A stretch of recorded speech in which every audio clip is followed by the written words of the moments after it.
Oi pessoal, tudo bem? Então, vamos lá dar continuidade às nossas aulas de geografia. O objetivo da aula de hoje é fazer a correção do capítulo 4 da frente P, aquele capítulo que falava da América Anglo-Saxônica, Estados Unidos e Canadá, suas características econômicas e aspectos sociais também. Página 157. Eu peço que vocês peguem caderno, marca-texto, lápis, livro, tudo para poder ajudar vocês nesse momento, beleza? Tô com muita saudade de vocês, não vejo a hora da gente voltar. Enfim, tá? E aí eu tenho aqui um pedido a 3 alunos, ok? Letícia, não pensei nos alunos antes, Bruno e Castro. E o Thiago, vocês 4, eu quero que vocês deixem aqui nos comentários do vídeo um resumão sobre as características dos Estados Unidos, tá? Vocês podem escrever do jeito que vocês quiserem, mas algumas características dos Estados Unidos, principalmente aqui, desde a época da Guerra de Secessão, antes mesmo, Marcha para o Oeste, até a atualidade. Por favor, não deixem de fazer isso. Tranquilo? Vamos lá. Eu vou lendo as perguntas e aqui no slide eu deixei as respostas para vocês e, como de costume, como eu faço em sala, vou sempre fazendo algumas explicações de alguns elementos importantes dentro das questões. Questão 1. Quais são as principais diferenças entre as regionalizações representadas pelos termos América do Norte e América Anglo-Saxônica? Quando nós falamos da América do Norte, nós estamos nos referindo a 3 países, de cima para baixo, tá? Canadá, Estados Unidos e México. Essa primeira regionalização ela é muito mais baseada em critérios geográficos, tá? Agora, quando nós falamos de América anglo-saxônica, aqui ela tem muito mais a ver com os elementos históricos culturais. Lembrando que tanto o Canadá quanto os Estados Unidos eles foram colonizados pela Inglaterra. A gente sabe também da influência da França nos 2 países, mas com muito mais intensidade no Canadá, lembra de Quebec, tá? Então, a América Anglo-Saxônica, essa regionalização, ela é uma regionalização levando em consideração todos esses elementos históricos, culturais. Lembrando que esses 2 países que fazem parte dessa regionalização são países muito desenvolvidos, tanto em aspectos econômicos quanto em aspectos sociais. Tranquilo? Vamos seguindo. Questão 2. Explique por que a expansão territorial dos Estados Unidos no século XIX é considerada como uma forma de imperialismo interno. Você tem que lembrar que a marcha para o oeste, a expansão territorial estadunidense, ela foi marcada pela disseminação de povos nativos que ali estavam. Olha aqui. Da mesma forma que países europeus no mesmo período, os Estados Unidos intensificavam sua industrialização e com isso visavam aumentar a disponibilidade de matéria-primas e mercado consumidor. Tais necessidades foram supridas pelos países europeus por meio do imperialismo sobre a África e a Ásia. Os Estados Unidos, contudo, o fizeram pela expansão de seu próprio território em direção ao oeste. Então, quando eles foram dominando essas terras, conquistando essas terras, eles matavam e faziam as atrocidades que a gente sabe que eles já fizeram com aqueles povos nativos, os índios lá da América do Norte, dos Estados Unidos mais precisamente, ok? Por isso que a gente tem essa prática imperialista que os Estados Unidos exercia dentro do seu território. Digamos assim, não era seu território porque ele estava num processo de conquista de territórios. E esse processo de expansão, de marcha para o oeste, ela era muito marcada pelo domínio dos povos, igual eu comentei, e também pela concentração de matérias-primas que eles iam encontrando ao longo desse processo aí, tá? Então, madeira, principalmente, era muito visada nesse contexto. Questão 3. Diferencia o isolacionismo do intervencionismo na política externa estadunidense. É importante você não confundir com intervencionismo e isolacionismo interno, tá? A gente está falando de política externa. Então nós temos 2 momentos da história dos Estados Unidos quando ele se refere aos conflitos fora do território deles. Então, quando a gente pensa No isolacionismo, essa posição ela funcionou ali até o início da Segunda Guerra Mundial. Lembrando que os Estados Unidos, tanto na Primeira e tanto na Segunda Guerra Mundial, eles foram entrando ali um pouquinho mais para frente, tá? Eles não foram o pano de fundo desse conflito. Eles estavam muito mais concentrados ali na Europa. Então eles meio que ficavam de fora. Depois da Segunda Guerra Mundial, esse posicionamento vai mudar. Basicamente, os Estados Unidos eles vão interferir em todos os conflitos, sendo também causadores de alguns, ok? Então aqui, é a posição segundo a qual o governo deveria intervir na política e na economia internacionais. Na economia internacionais, ok? Só que a gente sabe que hoje em dia os Estados Unidos eles voltam com uma política muito mais de se isolar em alguns aspectos por causa da política do Donald Trump. Ele não tem a mesma visão que outros presidentes tinham. Quando a gente fala do Make America Great Again, que foi o slogan de campanha do Donald Trump, tinha muito mais o objetivo de fazer os Estados Unidos voltar a ser aquela potência que ele ainda é, tá? Não que ele tenha deixado de ser. Mas na visão de muitos estadunidenses, os Estados Unidos estavam perdendo sua força, principalmente, a gente vai ver mais pra frente, com a China. Tranquilo? Então, essa posição atual dos Estados Unidos é muito mais de se isolar em alguns aspectos, não em todos, obviamente, se estiver influenciando diretamente nos interesses dos Estados Unidos. Se não tiver nada a ver com os Estados Unidos, então a política atual deixa as coisas acontecerem. Se for afetar a economia, principalmente dos Estados Unidos, aí você vai ter uma política de interferência dos Estados Unidos nesses conflitos e nas questões que ocorrem em outros países. Tranquilão? Questão 4. Indique 3 elementos que confirmam a hegemonia econômica dos Estados Unidos na atualidade. Então a gente sabe que a partir do final da Guerra Fria, os Estados Unidos ele consegue se consolidar como grande potência capitalista no mundo, exercendo influência na economia de todos os lugares, tá? A gente já tinha tido ali a moeda para as transações econômicas, que é o dólar, tá? Então, como que a gente pode identificar a hegemonia dos Estados Unidos hoje? Então a gente sabe que maior PIB econômico do mundo. Mercado consumidor absurdamente imenso, tá? É um país que consome muito. Por que todo ano lançam iPhones novos, lançam carros novos? Todo ano você tem uma quantidade imensa de novas tecnologias. É um país que consome bastante. Sedes de transnacionais, aquilo que a gente já conversou. Quantos produtos que nós temos que pertencem a empresas estadunidenses? A gente está falando aqui de uma plataforma do YouTube que pertence ao Google, que é uma empresa estadunidense. Provavelmente no seu computador roda um Windows, empresa estadunidense. Você está no seu celular, você vai falar, meu celular é da Apple, professor.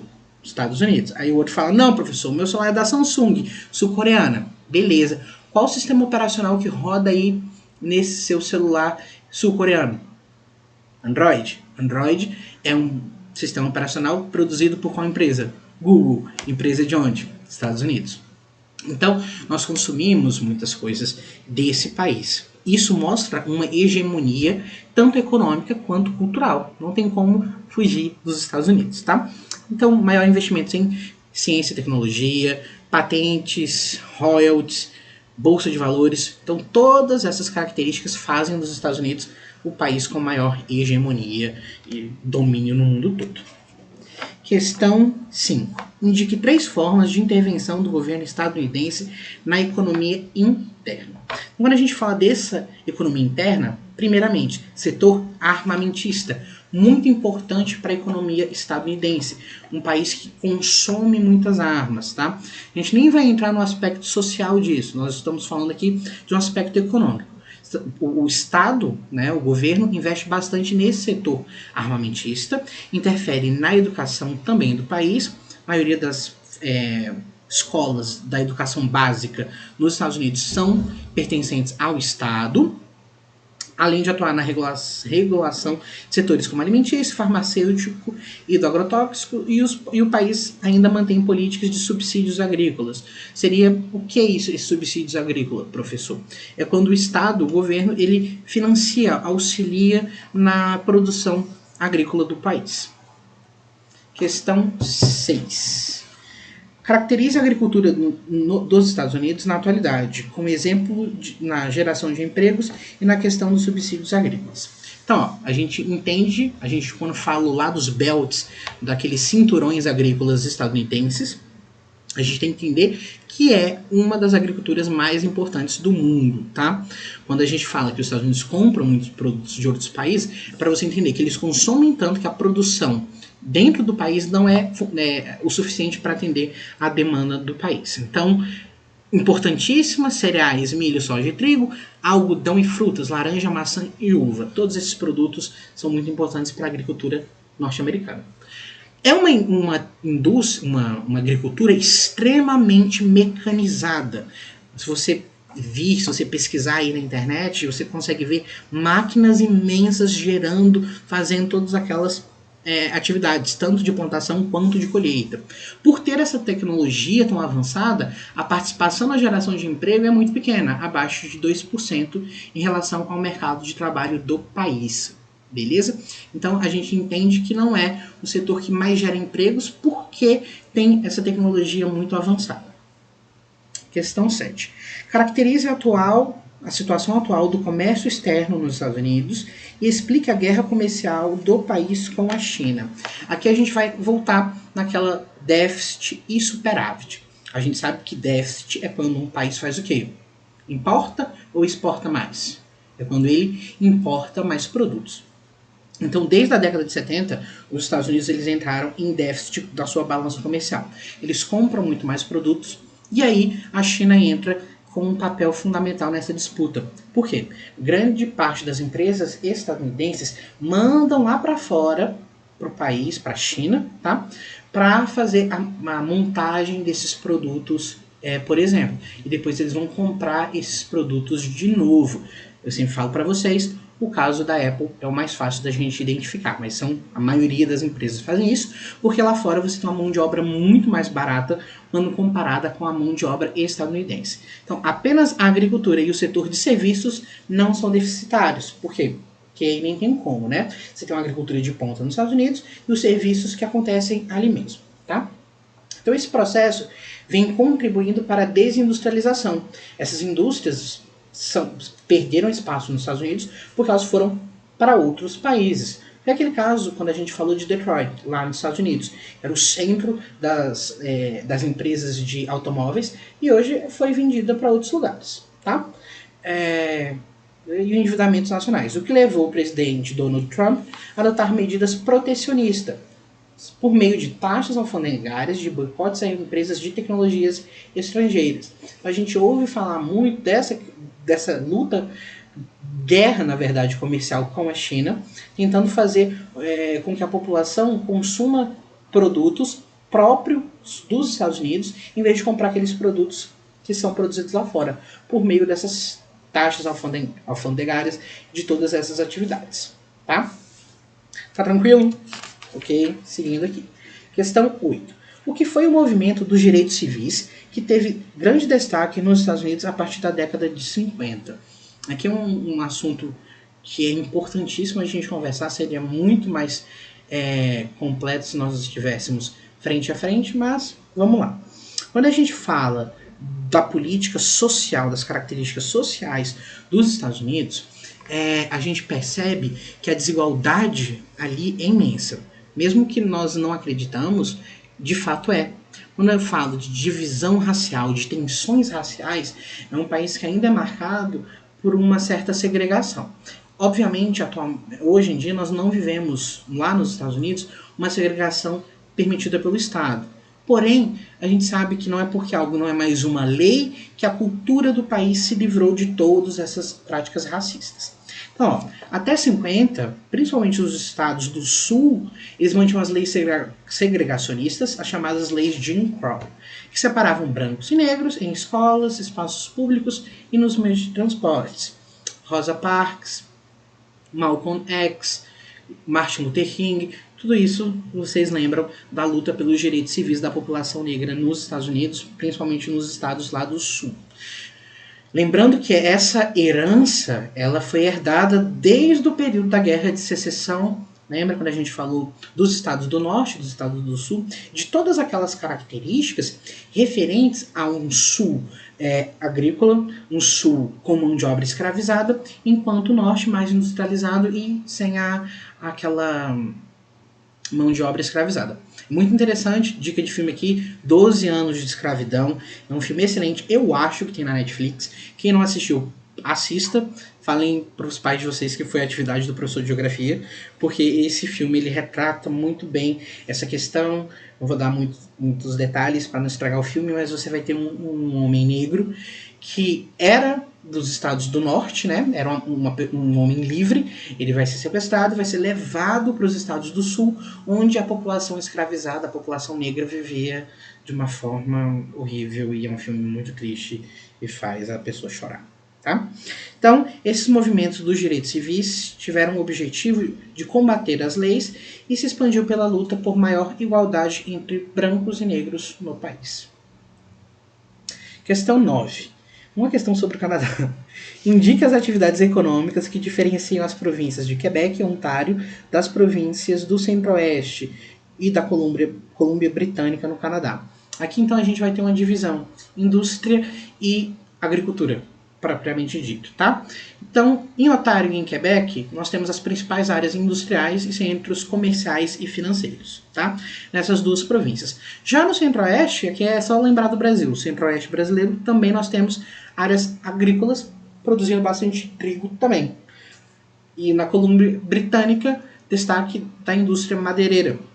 Derrubam muita madeira para fazer papel, tá? Uma indústria muito desenvolvida no aspecto de celulose. Questão 10, você vai marcar a letra C, tá? Pessoal, por hoje é isso. Espero que todo mundo tenha entendido tudo, tá? Se não entenderam alguma coisa, por favor, deixem aqui nos comentários, que assim que possível eu respondo. Saudade dos meus meninos, das minhas meninas. De verdade. Um abraço para vocês, até a próxima. Tchau, tchau.